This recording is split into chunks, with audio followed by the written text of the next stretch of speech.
샬롬, 좋은 아침입니다. 2026년 6월 23일 매일 성경 순서에 따라서 고린도전서 14장 20절부터 40절까지 말씀을 함께 묵상하고 기도하는 시간을 가지도록 하겠습니다. 오늘 말씀의 제목은 모든 것을 품위 있고 질서 있게입니다. 오늘 이 본문은 고린도전서 12장에서부터 시작된 이 성령의 은사와 또 공적인 예배에 대한 바울의 논증의 마지막 결론부입니다.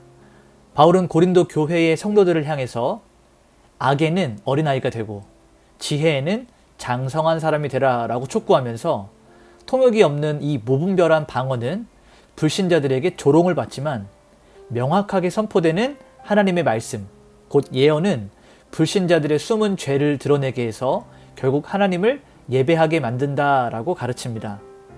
바울은 이 공적 예배, 함께 드리는 이 공적 예배의 원칙으로 덕을 세우는 것과 영적인 질서를 굉장히 중시합니다.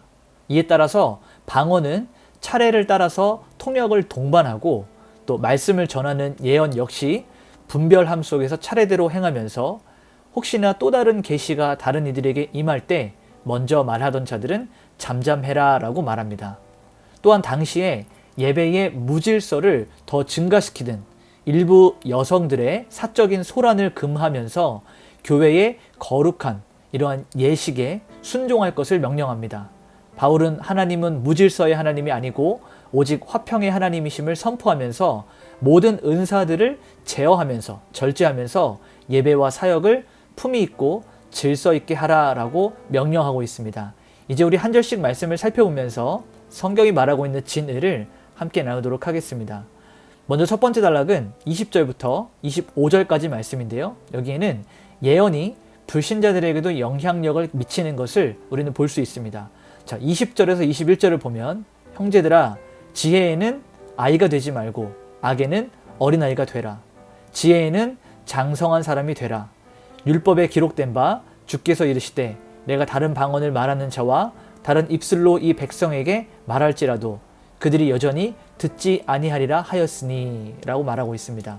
자, 눈에 띄는 은사만을 과시하면서 어린아이처럼 편을 가르던 이 고린도 교회의 성도들을 향해서 세상의 이 악한 죄의 습성에는 무지한 어린아이가 되라 라고 말하면서 영적인 진리를 분별하는 이 하나님의 지혜에는 장성한 어른이 되라 라고 강력하게 말하고 있습니다. 자, 바울이 인용했던 말씀은 이사야서 28장 11절에서 12절 말씀인데요. 과거에 이스라엘이 선지자의 그 예언들을 거부했을 때 하나님이 아수르인들의 그 알아들을 수 없는 이방 방언을 통해서 심판하셨던 그 역사를 다시 한번 떠오르게 하는 것입니다. 그러니까 이해할 수 없는 방언을 함부로 막 오용하고 남용하는 것은 영적인 유익이 아니라 하나님의 심판의 징조가 될 수 있다라는 것을 바울은 이야기합니다.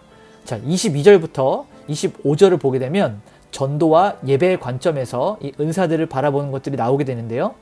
공적인 예배에 불신자나 혹은 초신자가 들어왔을 때 모든 교회의 성도들이 알 수 없는 방언으로 소란스럽게 기도하면 새로 온 사람들이 이 교회의 성도들과 교회를 향하여 정신이 나갔다, 미쳤다 라고 조롱하면서 발길을 돌릴 것이다 라고 이야기합니다.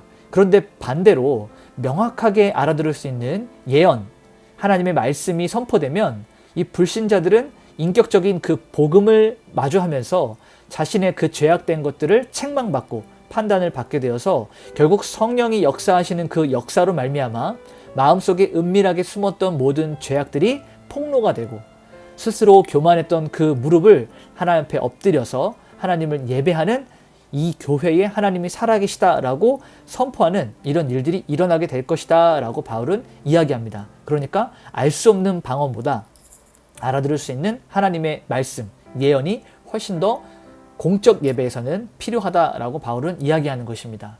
두 번째 단락을 보게 되면 26절부터 33절까지 말씀인데요. 여기에는 이 공적 예배의 구체적인 질서를 바울이 다루고 있습니다. 자, 26절에서부터 28절을 보면 그런즉 형제들아 어찌할까 너희가 모일 때에 각각 찬송시도 있으며 가르치는 말씀도 있으며 계시도 있으며 방언도 있으며 통역함도 있나니 모든 것을 덕을 세우기 위하여 하라. 만일 누가 방언으로 말하거든 두 사람이나 많아야 세 사람이 차례를 따라하고 한 사람이 통역할 것이요 만일 통역하는 자가 없으면 교회에서는 잠잠하고 자기와 하나님께 말할 것이요 라고 바울은 이야기합니다. 그러니까 예배에 모든 순서가 있는 거예요. 찬송도 있고 말씀도 있고 계시도 있고 방언도 있는데 이 모든 것들을 왜 그리고 어떻게 해야 되느냐? 교회의 덕을 세우기 위한 방향으로 함께 한 방향으로 나아가야 된다라고 이야기하면서 바울은 가이드라인을 제시하는데 이 공적인 예배를 하는 도중에 방언을 하게 될 때는 한꺼번에 소리 지르지 말고 많아야 2사람 혹은 3사람이 차례를 따라 순서대로 하되 반드시 이 방언을 통역해 줄 수 있는 통변의 은사가 있는 사람이 있어야 된다라는 것입니다. 만약에 이 가운데 그 방언을 통역할 수 있는 자가 없다면 이 방언은 공동체의 이 공적 예배에는 소음이 되기 때문에 교회 안에서는 입을 다물고 침묵하고 개인적으로 골방에서 하나님과 기도할 때 개인적으로 하나님께 방언으로 기도해라 라고 바울은 권면하고 있는 것입니다. 자, 29절에서 31절을 보게 되면 이 예언에 대해서 이야기하는데요. 예언하는 자는 2이나 3이나 말하고 다른 이들은 분별할 것이요 만일 곁에 앉아 있는 다른 이에게 계시가 있으면 먼저 하던 자는 잠잠할지니라.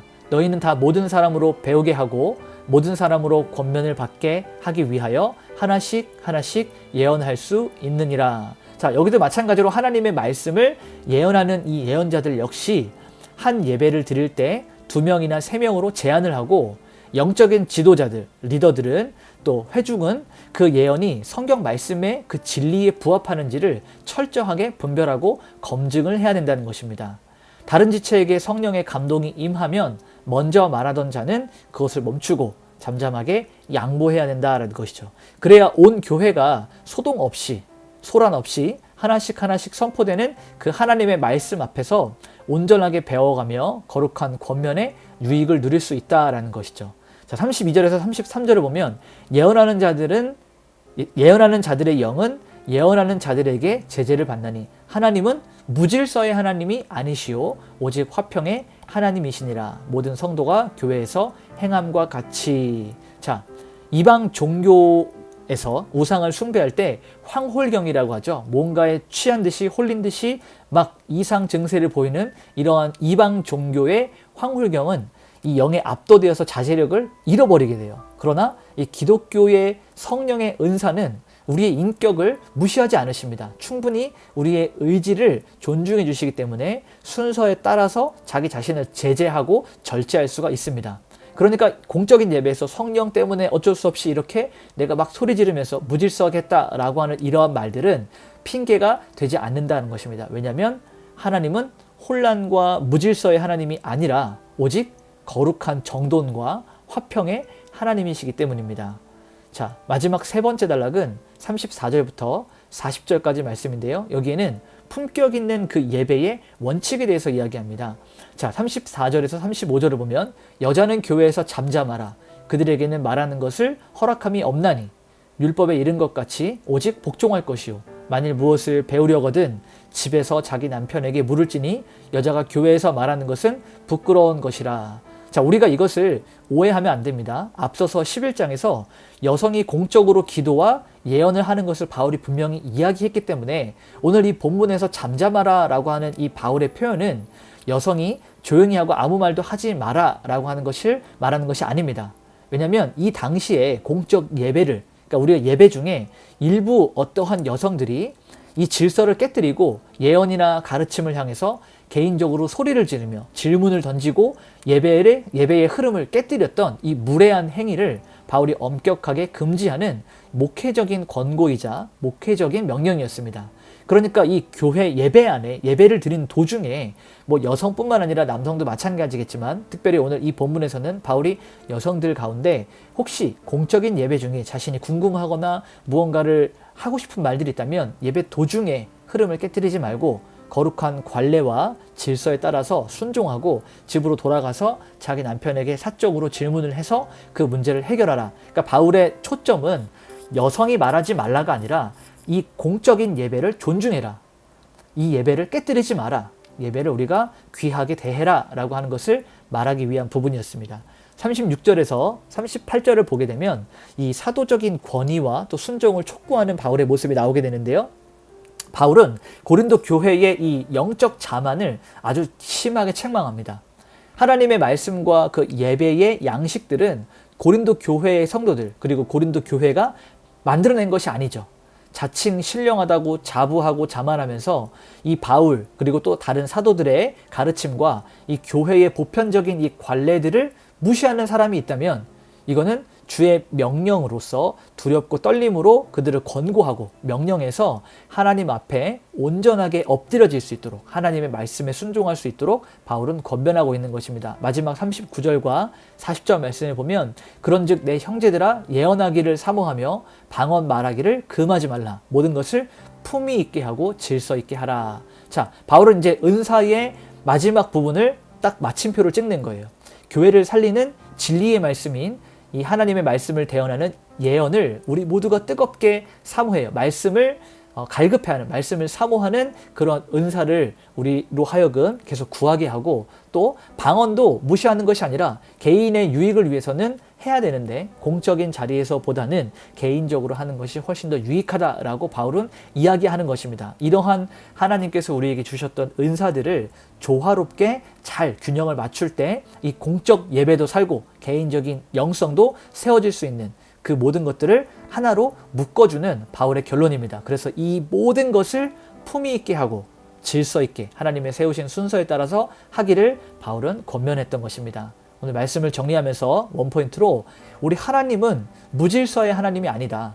오직 화평의 하나님이시고 질서의 하나님이시고 평화의 하나님이시다. 이것을 기억하면서 우리가 교회일이나 모든 사역과 예배를 할 때에도 품위에 따라서 질서에 따라서 하나님께 온전히 드려야 된다는 것입니다. 우리 삶에 한번 이렇게 적용할 수 있었으면 좋겠습니다. 우리가 성령의 은사를 받았다면 그 말씀의 진리 그리고 순서, 질서 앞에서 스스로를 좀 제어할 수 있어야 됩니다. 우리가 무질서한 부분들이나 개인적으로 조급했던 부분들을 잠시 내려놓고 질서의 하나님을 본받아서 우리의 것들을 주장하기보다는 지체를 서로 세워주고 양보하며 격려할 수 있는, 그래서 이번 주일에 우리가 함께 하나님 앞에 예배할 때 공적 예배를 존중할 수 있는, 내가 마음으로 그리고 겉으로 행동으로 우리가 내면과 외면을 함께 다듬어서 이 예배를 하나님 앞에 거룩하게 드릴 수 있는 그러한 시간이 될 수 있도록 한번 적용해 보는 것입니다. 같이 한번 이렇게 기도하면서 오늘 하루 하나님께 올려드리도록 하겠습니다. 무질서를 미워하시고 다툼을 미워하시는 하나님, 오직 평화 안에서 하나님이 세워가시는 그 화평을 우리도 누리게 하여 주시옵소서. 나로 인해서 하나님의 질서가 깨지지 않게 하시고 예배를 존중할 수 있게 하시고 오래 참음과 양보함으로 서로를 세워갈 수 있는 건강한 예배 공동체가 되게 하여 주시옵소서. 이런 마음으로 함께 기도하면서 오늘 하루 하나님께 올려드리도록 하겠습니다. 기도하시겠습니다.